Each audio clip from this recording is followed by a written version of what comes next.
식도암을 암으로 인정받지 못하는 경우 소외감 또는 제자리암 진단비를 받게 되는데, 이 경우 일반암과 비교해서 통상 20% 수준의 보험금만 지급받을 수 있습니다. 하지만 만약 암으로 인정받는 경우라면 일반암 진단비에 추가로 고해감까지 지급받을 수 있기 때문에 제자리암과 비교해서 10배 이상 많은 보험금을 받을 수 있는 가능성이 있습니다. 그러니 그냥 포기해서는 안 되겠죠.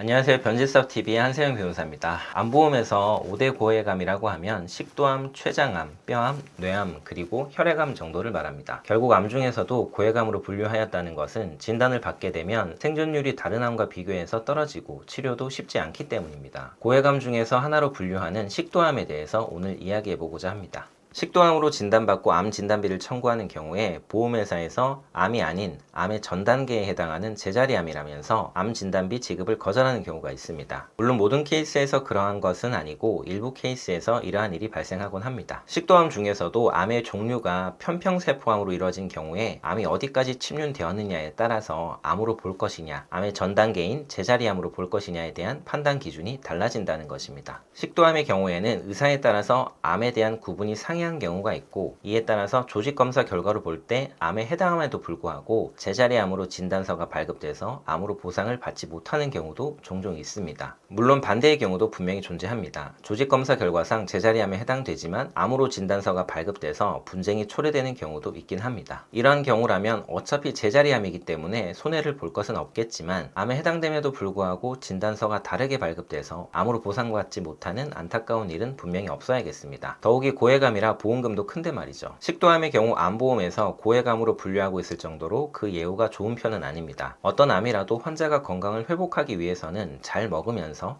건강을 찾아야 하는데, 그런 만큼 확실하고 제대로 된 보상이 뒤따라야 하는 것은 분명한 사실입니다. 식도암을 암으로 인정받지 못하는 경우 소외감 또는 제자리암 진단비를 받게 되는데, 이 경우 일반암과 비교해서 통상 20% 수준의 보험금만 지급받을 수 있습니다. 하지만 만약 암으로 인정받는 경우라면 일반암 진단비에 추가로 고해감까지 지급받을 수 있기 때문에 제자리암과 비교해서 10배 이상 많은 보험금을 받을 수 있는 가능성이 있습니다. 그러니 그냥 포기해서는 안 되겠죠. 식도암을 인정받을 수 있는지 없는지에 대한 검토가 필요하신 분은 보험 전문 법률가의 도움을 받아보시기 바랍니다. 이번 영상은 여기까지고요. 다음 영상에 다시 찾아오도록 하겠습니다. 변집사였습니다.